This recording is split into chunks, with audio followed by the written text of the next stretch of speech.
Jazzcast Pros. Welcome to High Vibe Table Talks, the podcast to help you, the current or aspiring solopreneur, navigate the messy middle so you can make both an income and an impact. Hi, I'm Rashawn, and I love creating safe spaces for women to be courageous in their dreams.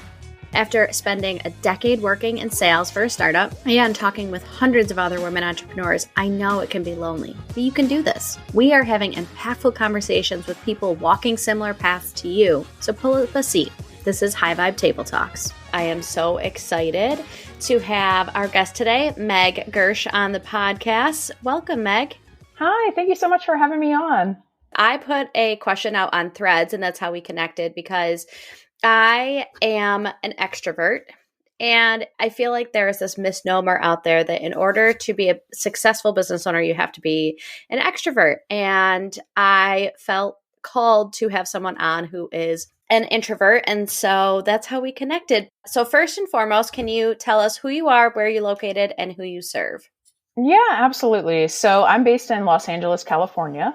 I'm a branding and website designer and creative director, and I serve creatives, entrepreneurs, and other business owners that really are challenging the status quo, that like to do things a little bit differently in their business and boldly stand out from others. I love that so much. Your whole, I was on your Instagram earlier, and your brand is very bold. And I love that you empower others to be bold and take up their own space on the internet. It's really, really beautiful. Thank you so much. How would you define being an introvert? What characteristics, what traits, what makes you an introvert? Yeah, so I see this the most when I go to in-person events and when I go out in public. I will find that I can turn on an element of extrovertedness when I'm in those social settings. But when I come home and I'm just in my own space, with my husband, I am just please do not talk to me for another 3 to 5 business days. I need that time to kind of reset and recharge.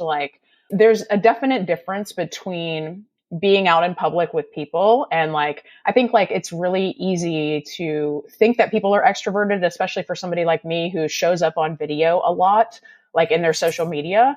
But in reality, I'm just talking to my phone in my own space, So that's where I see it the most.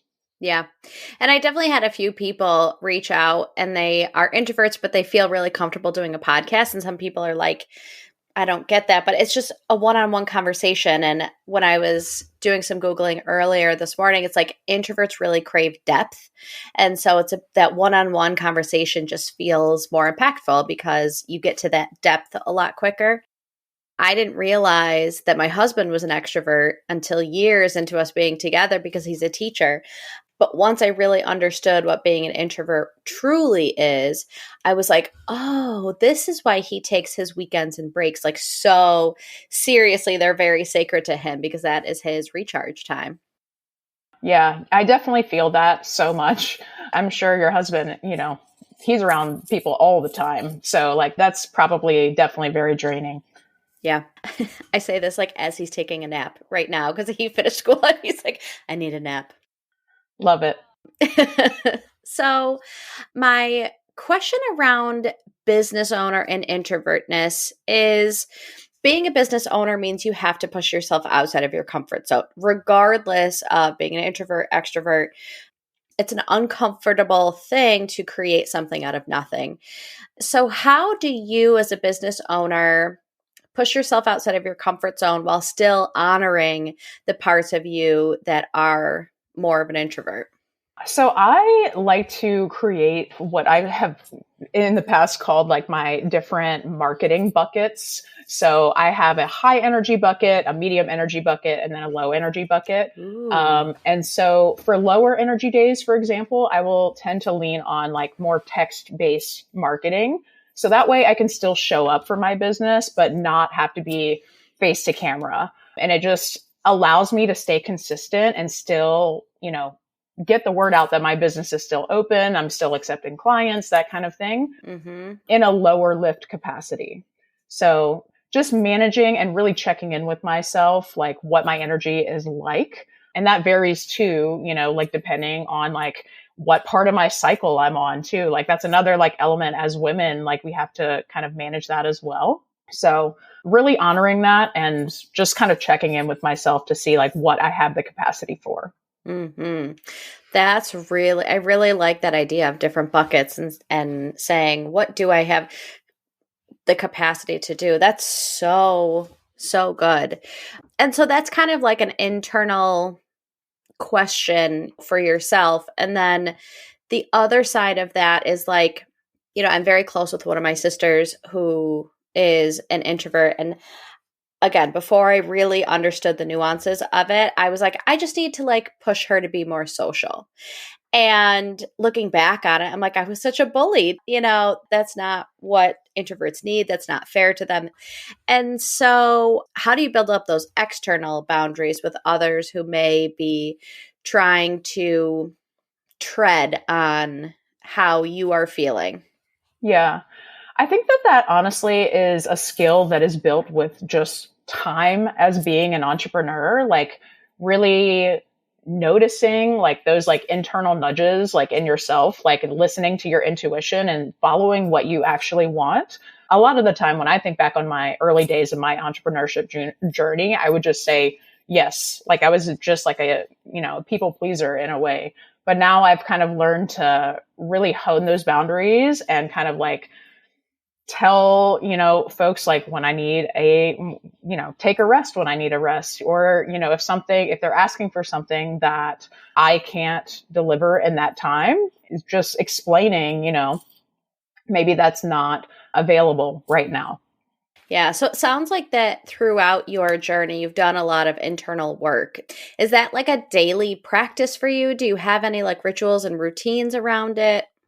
Yeah, absolutely. I feel like one of the least talked about things in entrepreneurship is how much of a self-development journey it is. Yeah. It's like the fast track to like, you want to get to know yourself really freaking well and like how you work with others and find out things about yourself that you had no idea about, become an entrepreneur. Yep. Because it will expose parts of yourself that you did not know that you needed to work on.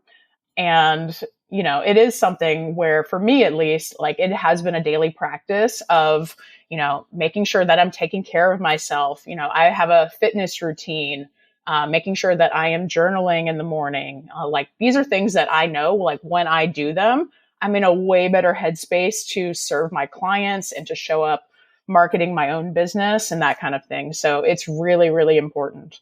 Mm-hmm. And how do you, this is just not an introvert question, but just a business question that I know a lot of, especially creatives, fall into when they're starting their own business, is working on other people's business over your own. Like you still have to show up for your own business while managing client work. So how do you find that line? I tend to block out certain days for certain tasks. So I'll give you an example of this. I don't usually take any calls on Mondays or Fridays. So I block all of my calls into Tuesday, Wednesday, Thursday. That's also usually when I work on like client work. And Mondays are typically like my CEO days. So that's when I'm working like on the actual pieces of my business that need to get done. I'm scheduling out emails. I'm checking in with people that need to be followed up with. I'm working on planning out all of my marketing for the week. So that way I have like a plan. So batching out the days like that has really been helpful, as well as, just taking a look at, again, my energy and my capacity, like what that week looks like. Sometimes I have events, sometimes I have, personal stuff that I need to handle, and fitting that into my schedule. Like I'm really, really big on Google Calendar. And if I need to get something done, just putting a block of like, even if I'm working on a project, like putting a block of time on my calendar. So when that time comes, I'm like, oh, okay, this is what I'm working on. So I have that blocked out. Mm-hmm. And do you find it difficult if the days, like enough of your Mondays and Fridays, don't end up as high or medium energy, or maybe like you have a Thursday, like today, if you woke up and had a low energy day, would that affect the meetings that you took, or like those sorts of things that come up? Typically not for meetings unless I'm like, down and out sick. Yeah. But for my own marketing, I do kind of like ebb and flow. So I have like a loose guideline that I set kind of at the beginning of the week that I have pretty much in my head, like good, better, best. And like that is kind of what I kind of strive for. And there are some days where, I will, put out multiple posts in a day just because like I know that, some days are going to ebb and flow and like it's cumulative. It's not going to be judging me on like a per day basis per se. So I try to look at it that way. It sounds like this is something I've been working on for a long time, is like giving myself grace for how my brain is, for how my body is, for how I'm showing up that day or that week. And so do you have any like sayings that you tell yourself, or how do you find that grace in showing up as an imperfect human being? Oh, you're preaching to the choir over here. I'm a recovering perfectionist. So one thing that a therapist actually taught me a long time ago was to, instead of making a to-do list, make a done list. So that, for some reason, has switched something in my brain where it's like, oh, I actually did get a fair amount of stuff done today. And really looking at it from a positive lens of like, not from like that place of like, oh, I have all these things and, I wanted to get XYZ done, but I only got this done. But instead, when you look at the done list, it's like, oh, I actually did some stuff today. Yeah. Yeah. And I think we all struggle with that too. Like, it's so funny when I run virtual co-working and I also run like masterminds. And so either at the end of the calls or on Fridays for the mastermind calls, it's like, okay, well, what did you get done this week? Like, let's, and so many times women will come on and be like, well, I didn't do that great. And then they're like, but I did this and I did this and I had this happen. And I'm just like, time out, hold on. Let me just reflect back to what you just said to me, all the things you did accomplish. And let's rethink how you think you did this week. Like, progress over perfection for sure. And also, you did a lot of stuff. So yeah, that's a really good perspective. Yeah. And I think like when you ask somebody about like, what did they do today too, they typically just think about work stuff, but you also like got out of bed in the morning, you took care of yourself, you walked the dog, you fed your family, like you did all these other things too. And, I think that credit needs to be given where it's due, where it's like, we're all balancing a ton of different stuff. Yeah. And I don't know if you've heard the spoon theory, but like how many spoons you have. Yeah. And like you said, some days you only had 2 spoons and you gave them all away. So you gave 100%, even if the external validation seems like you didn't do a whole lot. Yeah. I've since taught my husband that theory and we use it sometimes because I'm like, dude, like I don't have any spoons left to make dinner. And he's like, I got you. No. Yeah. Do you have to ask for help as a business owner? Like, was that something that you've had to learn to do? Yeah. I mean, I think that is, again, another thing that has come with, I've been an entrepreneur full time for almost 7 years at this point. Wow. And so, it comes with time. That's definitely something where I was not asking for help in the beginning. And when I look at my life and my business now, like I have a business coach, I have a group that I can lean on. Like I'm, trying to make an effort to connect with other people online and like, collaborate with others more and that kind of thing. So just realizing, and I think like respecting and honoring like your special talents, your special magic, and leaning on people when you need to, whether that be in your life or business. Yeah. Using the word magic a lot on your Instagram, you talked about, hold on, I want to get the quote because I'm going to forget it. Your weirdness is your superpower. Can you say more about that? Absolutely. This is one of my favorite things to talk about because I truly feel like everybody has like unique magic within them. Everybody has unique skills, unique talents. And I also firmly believe that sharing that with the world is a superpower and is something that can really bring that magnetic element to your brand. And I think just like, when things are quote unquote normal, that's boring to me. Yeah. Like I want to see like your weird quirks and like, what you're doing behind the scenes and that kind of thing. That just like is so much more interesting to me.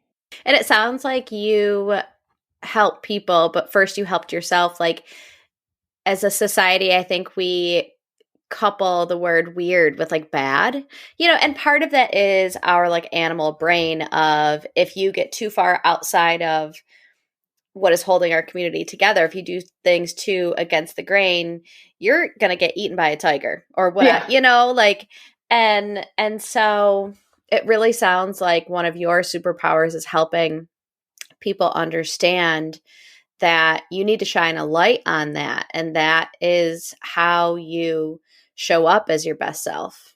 Yeah, I feel that so, so, so deeply. And I'm very, very grateful that a lot of people that come into my world already are starting to recognize that they are doing things differently already in their industries, and they are already kind of approaching things a little bit differently. And I think that that's why they come in. But yeah, I just think it's like the coolest thing ever to, we don't need more carbon copies of the same. Mm-hmm. We want to see something different. Mm-hmm. I'm going to switch topics a little bit just because maybe my ADHD brain, I don't know, but I heard like an ambulance or something in the background.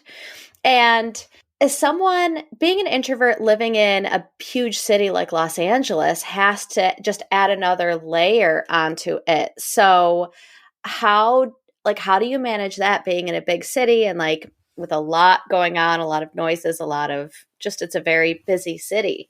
How do you handle that? The noise really doesn't bother me much. I'm kind of used to it. It's one of those things like, I live in a fairly busy area where there is you'll hear fire trucks, you'll hear ambulances all the time. And it just is like, I barely even hear it anymore, to be honest with you. Mm-hmm.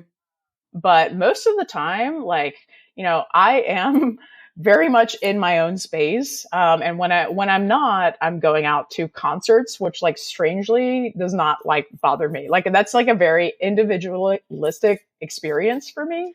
Oh. I know that's like a weird thing, but it's like, I'm not talking to anyone. I'm just like zoomed in on the music, like listening and dancing. And I think that that's a thing too, where I mentioned earlier, like my fitness routine and like movement is like a really big part of getting into my zone as a creative. And I think that that's part of it where it's like when I'm moving my body, like that is calming my nervous system and like really getting me tuned into, more ideas, more, deeper thought and that kind of thing. Yeah. So you said you've been an entrepreneur for almost 7 years. And so I saw that you did jump from your 9-to-5 to a creative business. Tell us what that journey was like. And I love sharing the messy middle pieces of entrepreneurship. So if you have any of those juicy nuggets, I would love to hear those as well. Oh, boy, do I have some for you. What do you want to know? Just kidding. At the very beginning of my entrepreneurship journey, like right before I quit my 9-to-5, so I took a course on like how to be an entrepreneur, right? So I learned all about like, how to set up your funnel, lead magnets, like all of that kind of stuff, how to make money, how to work with clients, like just the very, very basics of like when you're going into business of yourself. And I would find myself doing that course on my lunch breaks at my job. And so I was like, this is a pretty good indicator that this is going to happen. It's just a matter of when. Mm-hmm. So I eventually took the leap. And, I wish I would have done it sooner. Like, it's just like the best thing ever. You get to work with the, clients that you want to work with. And like, I just feel like there's so much more freedom with it. But as far as like the messy middle, like I've certainly had many, many, many of those moments. The one that is coming to mind is that I used to have a decent sized TikTok account. It was 72,000 followers. Wow. And I was out at my husband's work party one night and I stepped away just because I needed a breather. It was a lot of stuff going on. And I looked at my phone, just, check social media really quick.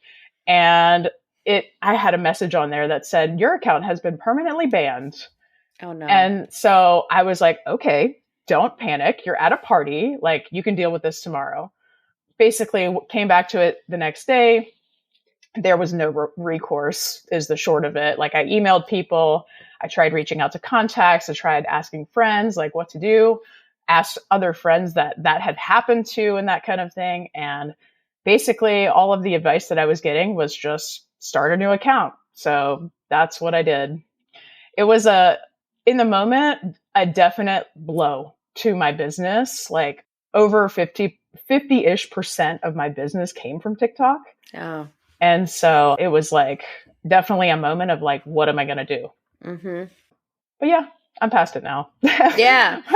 But it sounds like a big pivot that you had to make. And like, there's so many of those moments that we all have in entrepreneurship. And you have to just like say it, like you said, okay, how are we going to fix it? How are we going to do it? So. Yeah, definitely. And it was a definite moment of, how like sometimes in entrepreneurship, there are these moments of like, I'm posting, I'm putting all this stuff out there. I'm screaming. Is anyone listening? Like, is anyone out there? But that was a definite moment where I realized I had really built a community, because the second that I announced that had happened to people came out of the woodwork being like, how could this happen? Like, this is crazy. Like, your content's like purely educational, like blah, blah, blah. And I was like, I don't know. Here's my new account. Like, thanks for being here. And it just was like that moment of like real duality of like, this horrible thing had just happened and I don't know what's going to happen with my business. But also there's all of these people who I clearly got, I made it through to them. Yeah. And it was a moment of gratitude at the same time where it's like, whoa, like I really have been doing something here. Yeah. And that's another like great lesson of entrepreneurship, is holding both of those true at the same time, of like, this effing sucks. Like, how could it? And then also like, look at this beautiful table that you've built with all these people that are there to like just hold you during those moments. Yeah, absolutely. Very cool. What's the best concert you've ever been to? Oh, is that like asking your favorite child? Oh my God. I mean, the one that is coming to mind is I saw Radiohead at Coachella, and that was like otherworldly. Yeah. Wow. That's very cool.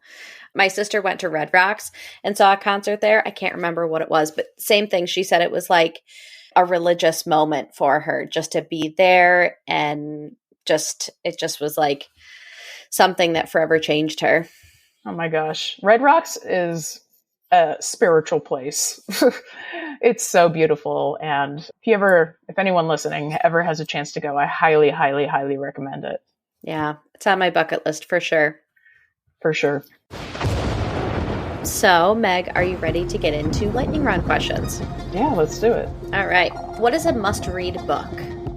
I'm going to have to go with Steal Like an Artist by Austin Kleon.